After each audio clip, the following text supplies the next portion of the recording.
ina gani kamar abokina shi ya fi kowane namiji sa'a a wannan duniyar da muke da ya dace ya samu nagartaccen mace kamar ki. Kana da kuɗin da zaka kula macen da ta fi ni ma. Samun kamar ki ba kuɗi bane, sa'a ne.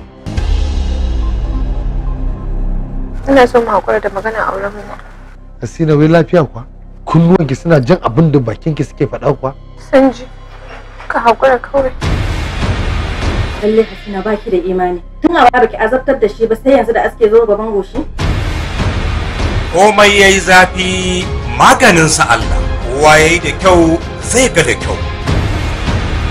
Duk wanda ya sanya wa gidansa wuta, tilas ya san yadda doka ke daraja. Maji. Hanyar Mustapha zai iya yin tasiri a kanta kuwa? Ko shakka babu, Mustapha zai iya tasiri akan Hasina. Ba Mustapha bane. Gagarumin sabon shirin kasaitaccen kamfanin MD Films Nigeria Limited. Majid. Da Allah ta yafe min duk abubuwan da na yi mata a duniya ta yafe min saboda na san cewa ni ba zan yi tsawon rai a duniya ba. Subhanallah ya kamar. Me yasa kake faɗan irin wannan magana? Mutunci fa madara ne. In dai har ya bare ba a kwashe ba. Maji. A daina ganin kankantar allura karfe ce to ashe inda ba kasa ake gardamar kokawa. Ranar wanka ba a boyanci. Ranar kuskure ba a ne. Rigar mahassada wawa ke sa.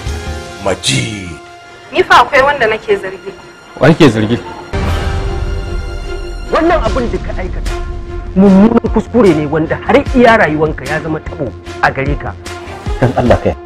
Bisa dukkan alamu biri yayi kama da mutum. Dan zaka gina ramin mugunta ina shiga Dan girman Allah ka taimaka. abincin dodo yakan ci mai shi. Maji.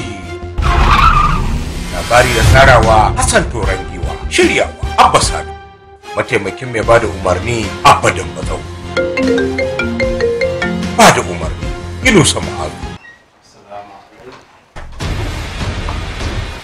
Allah ya isa tsakanina da kai. Ka cuce ni, ka cuci rayuwata. Kamar wannan ba masoyinka bane ba. Maƙiyinka ne. Kada ka ta mana ta. Kada ka sake a baka labari. Tare mu a kasuwa.